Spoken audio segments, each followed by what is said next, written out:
Being a ministry wife is a vocation without a job description. And let's be honest, sometimes it seems like ministry might be easier if we did have one. If you are a ministry wife like me and are looking for hope, perspective, and a little bit of practical advice regarding your role, you're in the right place. Hi, I'm Christine Hoover, author of How to Thrive as a Pastor's Wife. Welcome to the Ministry Wives Podcast, a production of the North American Mission Board. Join me as we hear from women from various ministry contexts, having authentic conversations about our shared joys and challenges, even the ones we're unsure we can talk about. No topic is off limits. Today, my guest is Krissie Inserra. Krissie has been married to Dean for 20 years, and they have 4 children, and you will be surprised at their ages in our conversation today. The Inserras started City Church in Tallahassee 16 years ago in Krissie's in-laws' living room, and they've met in 17 different locations and are now in their own building. She is a stay-at-home mom, and she volunteers in kids ministry at church and usually leads a Bible study at their church. Okay, so I asked Krissie to join me to talk about motivations for ministry. Why do we do what we do? And how can we know if our motivations are not quite right? Krissie shares some of her sticking points along the way in ministry, both in the beginning years and in her current season of ministry. You're going to love this conversation and perhaps be a little challenged too. So here, friends, is my conversation with Krissie Inserra. It is my pleasure to welcome Krissie Inserra to the podcast. Hi, Krissie. Hi, Christine. Thanks so much for having me. I'm excited to be here. I'm excited to have you. Right whenever I said that, I remembered I've met your husband before. And when he told me that people always think that your name is Sarah because Dean Inserra, Yes. but your name is Krissie.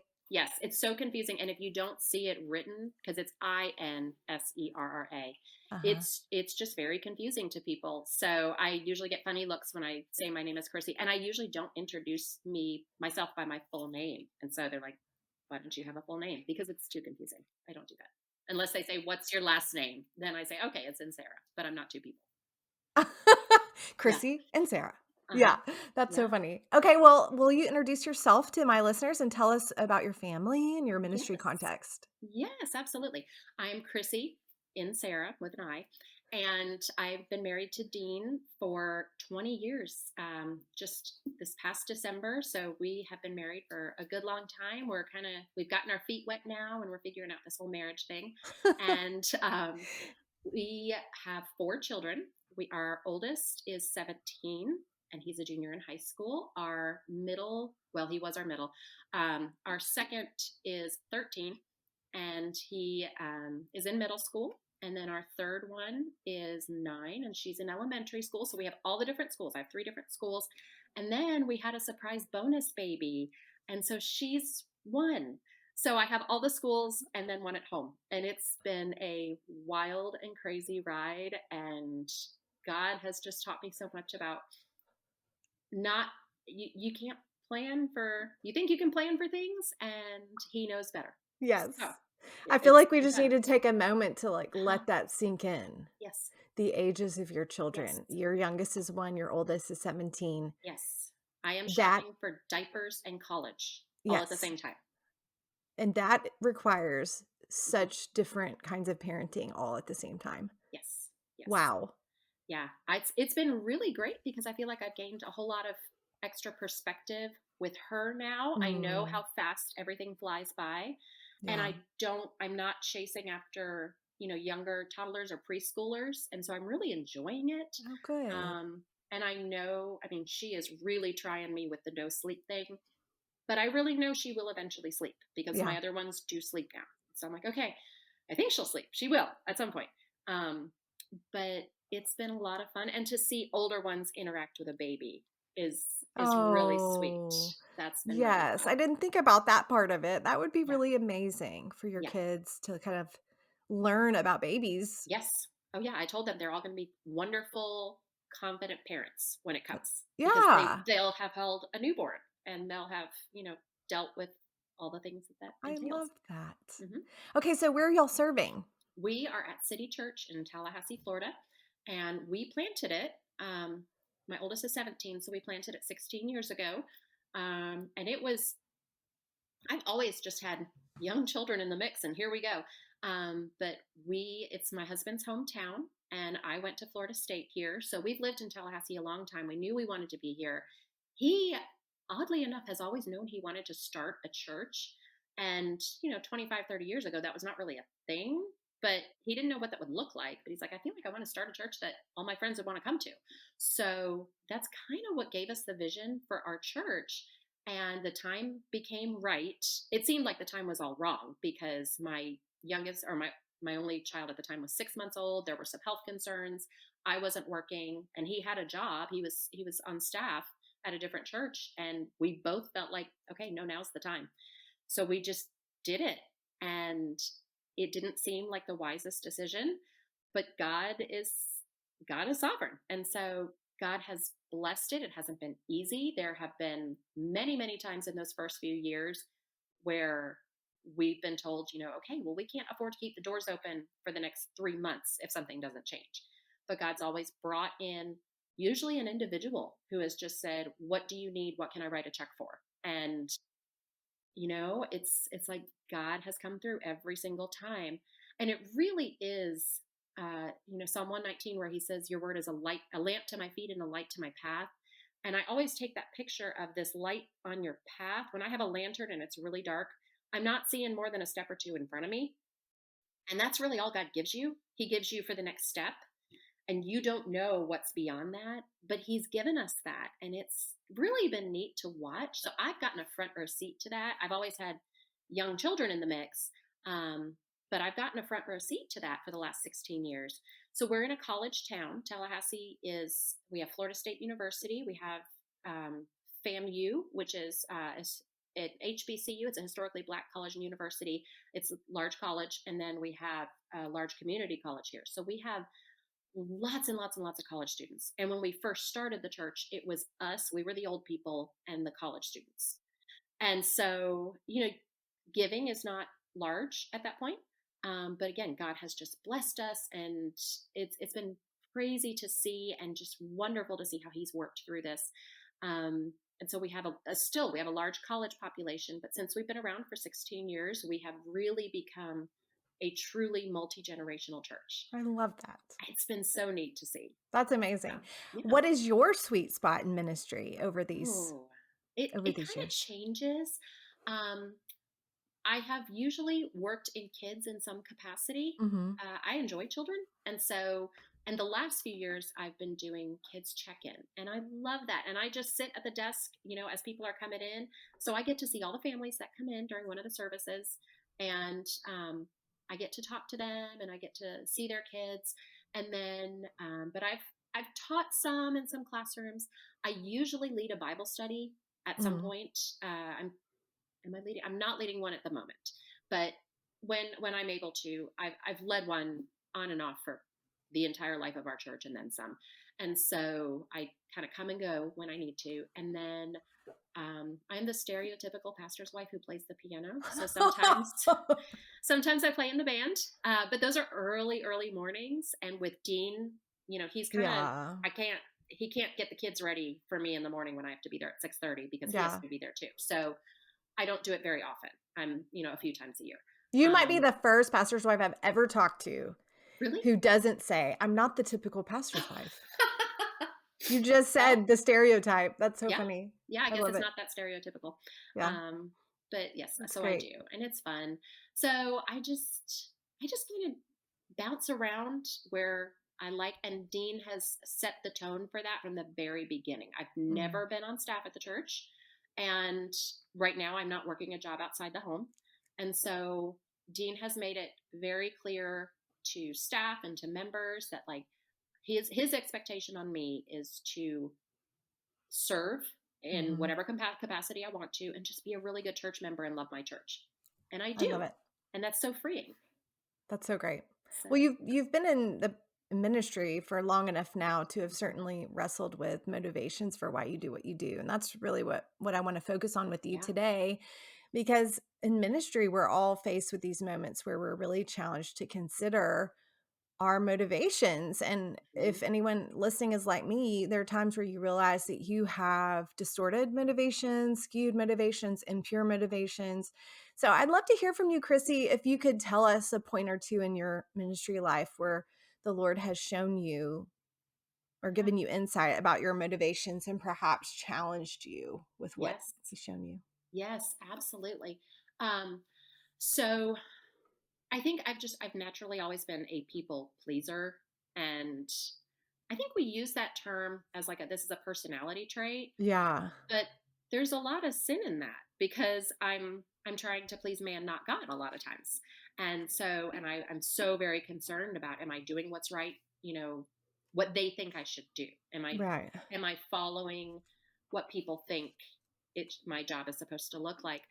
So one of the things when we started our church, we didn't, all we had was college students and us and Dean's parents. Um, and then as we grew, we started to get more, more generations and more people. And then at maybe about 5, 6 years into it, I realized that we could maybe we had some older ladies and I didn't know them really well. And so I thought, what would a good pastor's wife do? Mm. They would do a tea. We should hold a tea. Uh, Of and course. great, because that's what you do. So I gathered some of the staff and the wives together, and some good key volunteers. And I said, we need to hold a tea because that's what you do, you know? And so they were like, "Oh, okay." I don't even drink tea, but I was never involved in like women's tea at our churches growing up. And so I didn't know what this was supposed to be, but I just thought that's what you should do. So needless to say, it never got off the ground and we didn't do a tea, because I realized very quickly that God did not make me the pastor's wife or the woman, forget the pastor's wife, the woman who sets up tea. I a lot of times I wish he did because I love, the beauty of just being able to set the table so nice and the thought that goes into let's have everybody bring their china and let's that's not me. And I've learned to accept that God made me very low key, very I'm not going to run a whole lot of things. I think I'm expecting myself, and I have for years expected myself to step in the lead of a Yeah. lot of ministries or things because that's what I felt like I was supposed to do. I'm just filling these shoes. And the beauty of it is, we started our church. I did not step into a church where that's what the pastor's wife did.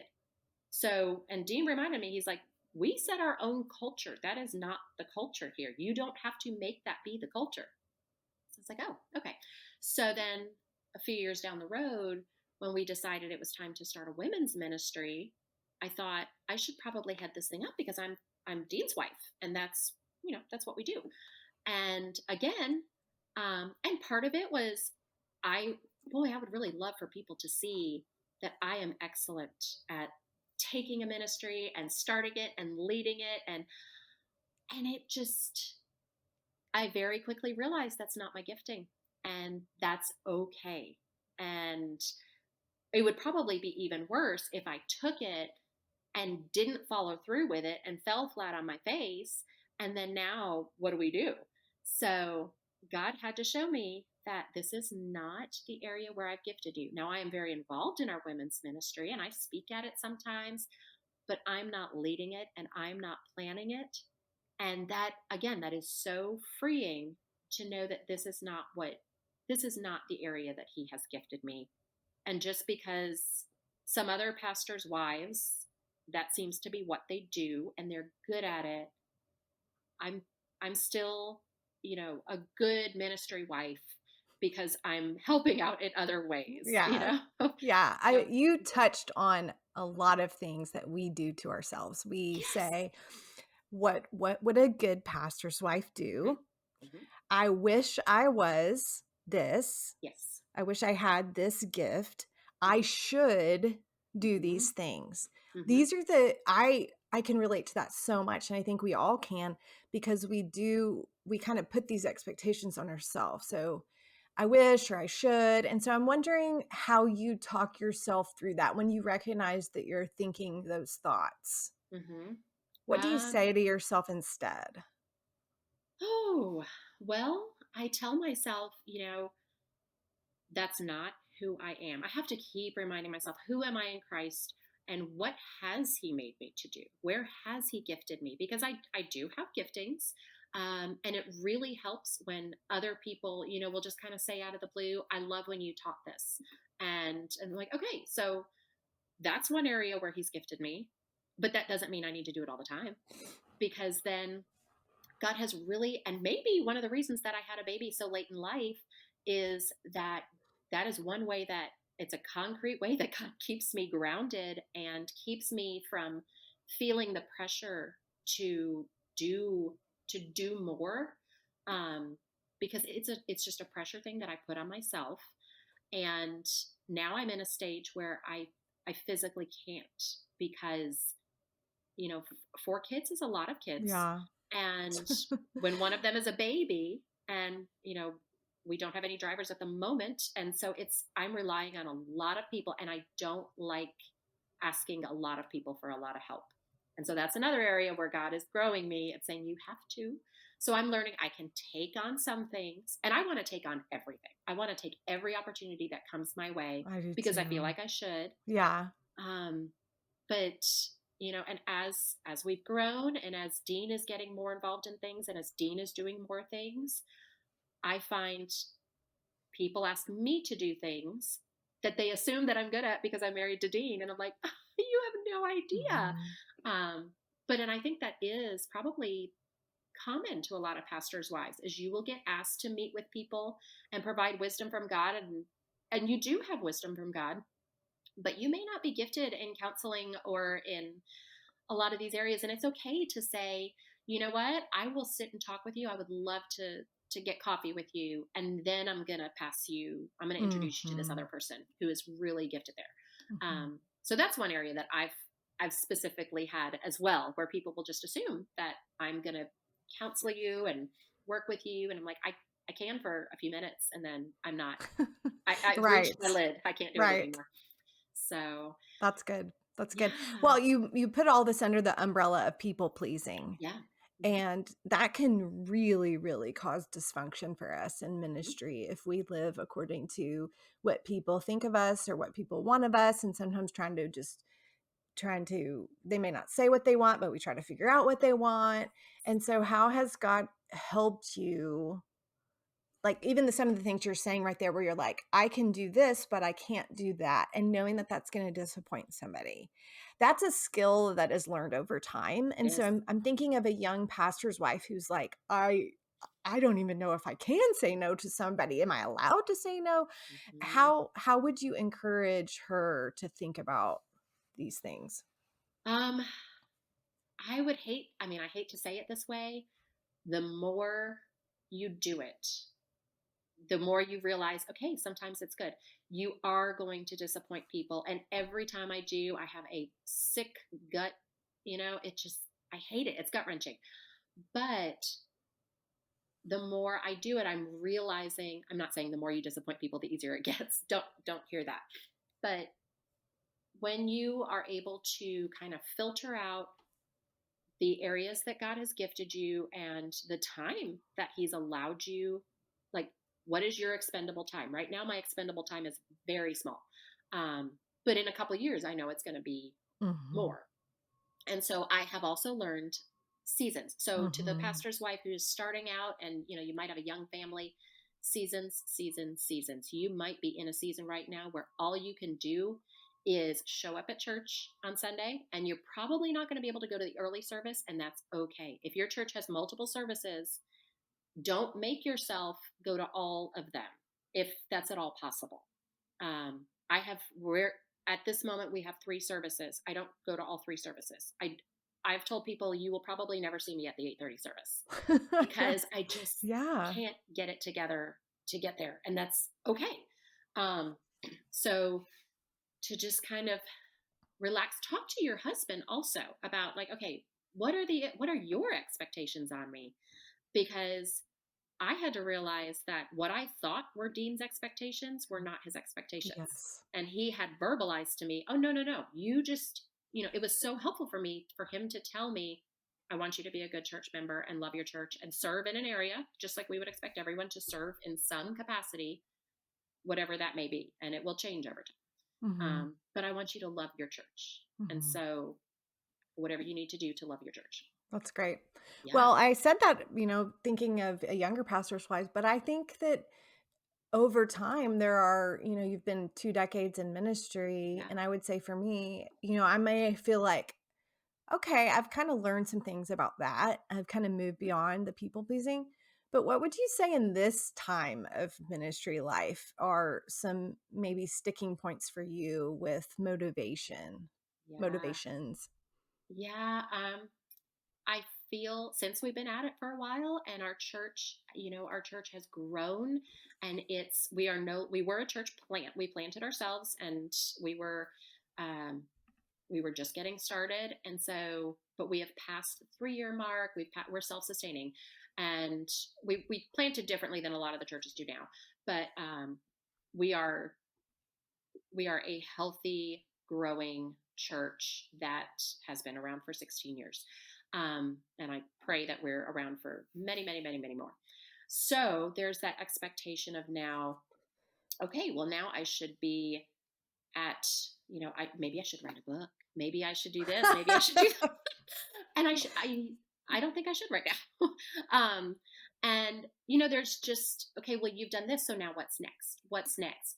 And I have Mm, when you're in this later stage, you have to be content with, what's next for me might be, I'm going to keep leading my Bible study, and I love it when I can do it, and I'm going to keep staying in God's word for me. And I'm going to keep reading through my Bible this year, and I'm going to keep what what is helping me to personally grow. And because I have children in my home, and I feel like I've started over in child raising, and so it almost makes you feel like you're starting over in ministry a little bit. Um, mhm, so what does that look like in teaching my baby? How does parenting her look again? And my older ones, how does parenting them look? So it's a lot of I feel like I've been brought back into my home, and that's kind of been my main hmm, sphere of influence right now. And that's really hard for me because I want to be involved in everything in our yeah. church. I mean, I can't stress to you enough. I love my church, and I love to be involved in my church. And I'm in a season right now where it's my involvement is more coming from Mm, home, and I have to be content in that. But I feel like mhm, I've been at this enough where I should be able to do more outside, and I'm not. And mm. that's where God has me right now. That's interesting because as you're talking, I'm thinking I don't have that same situation Right. with a baby. Yeah. But I think sometimes when we're younger in ministry, we kind of think of it like a, an upward moving arrow, Yes. that we're going to have this growth maybe in our church, or we're going to have this more opportunity as we get Hmm. older as the pastor's Hmm. wife.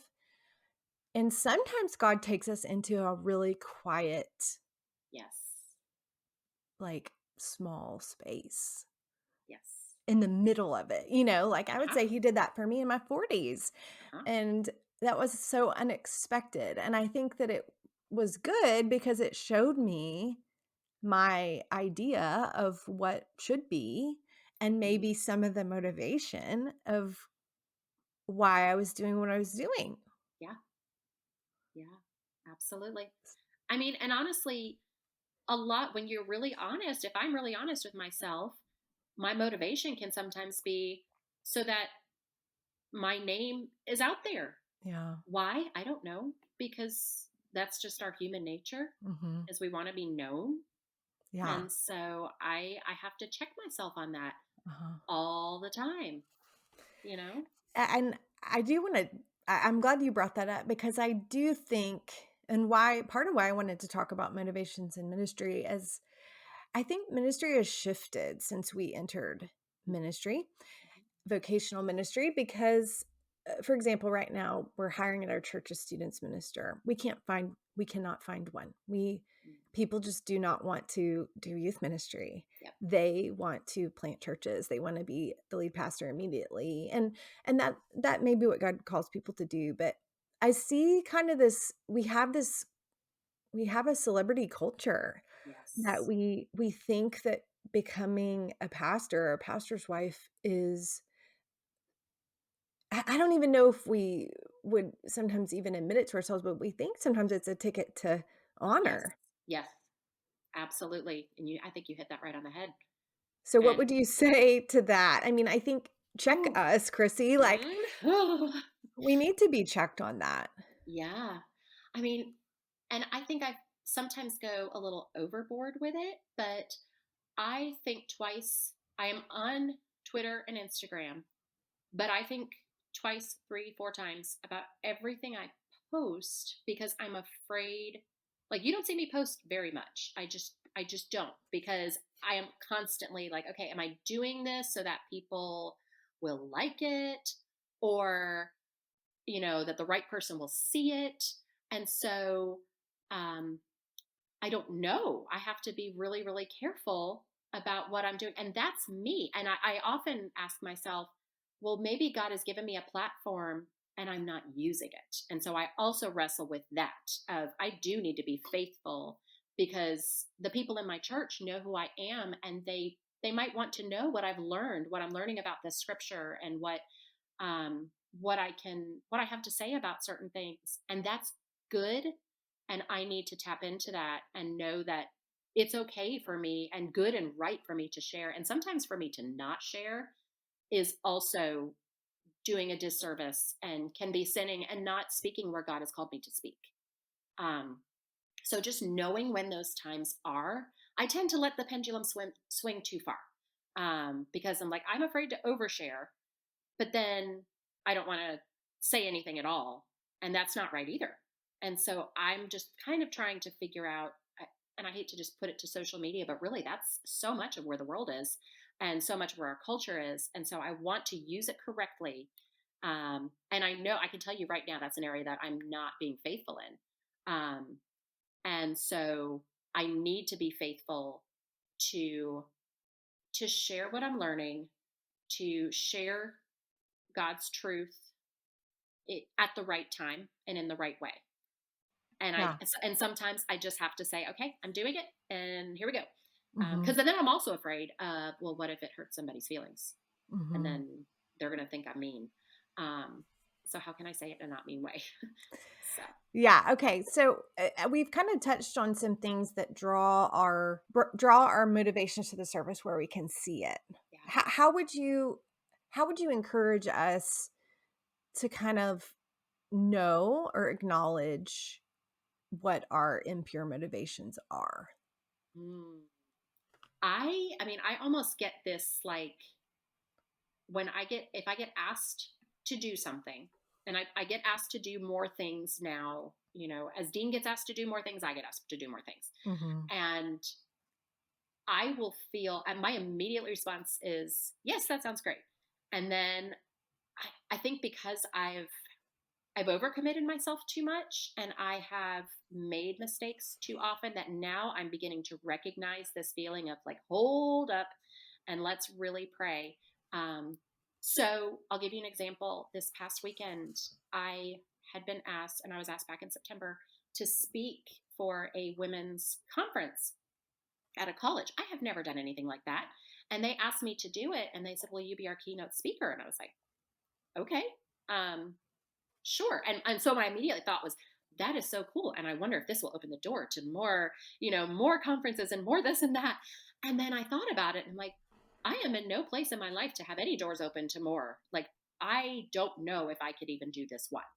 And so I prayed, I talked to Dean, and I felt enough at peace to do this one and to just say, this is kind of a one off for right now because I do have a baby and I'm at a strange season in my life right now.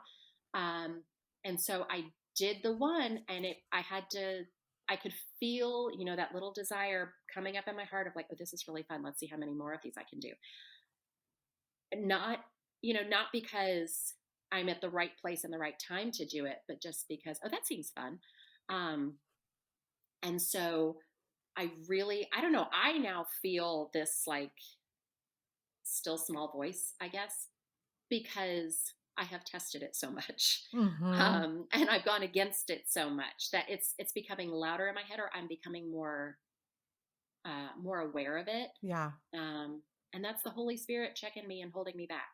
And I think that's a good thing. And Yeah. so, to those of you just starting in this, you're probably going to make more mistakes and, maybe do too much or not do enough. And then realize, oh, well, I'm not going to do that again. Ministry and really anything, it's a lot of learning as you go and learning from your mistakes. And Yes. and praise God that He is a gracious God who forgives and who is bigger than our mistakes. Yeah. Yeah. I want to return back to something you said at the beginning where you said, um, oh, I wish I could, or I wish I was this Yeah. kind of pastor's wife. Hmm. And I think that that's kind of a key for us to think about. What are we wishing that we were? But instead of focusing so much time on that, thinking more about, well, what are we? What has God made us to be? What is our personality? What is our life context, our church context, our family context? But also, what are our gifts? And Hmm. just trying to narrow in on that more and more, and just doing that, and being okay with that, I Yeah. think has been such a key for me. Hmm. Really, and that checks me a lot, because it's like, well, why do I want what that person has or what that Hmm. person does? The Lord knows that I couldn't handle that, or that's just not what He has for me. Right. And as much as I think I could handle it or do it, Hmm. the truth is that He has me where He wants me. And so let me focus my gaze there Okay. instead. Yeah. Yeah. I think you're absolutely right. And it's a spirit of contentedness Yeah. that I do think as we age, that's a blessing that God kind of gives us. I think you need the gift of experience and life lived to get there. Contentedness is going to be easier for me to come by now than 20-year-old me or Me 30-year too. old me. Me too. Um, so I am grateful for those years of experience, um, and some of the discontent that has come with it, because it's taught me that, okay, so let's say I do all the things that I want to do, it's not going to fill me, because only Christ fills me. And Hmm. me knowing that I am doing what He wants me to do, that is really and truly where the fulfillment is. Yeah.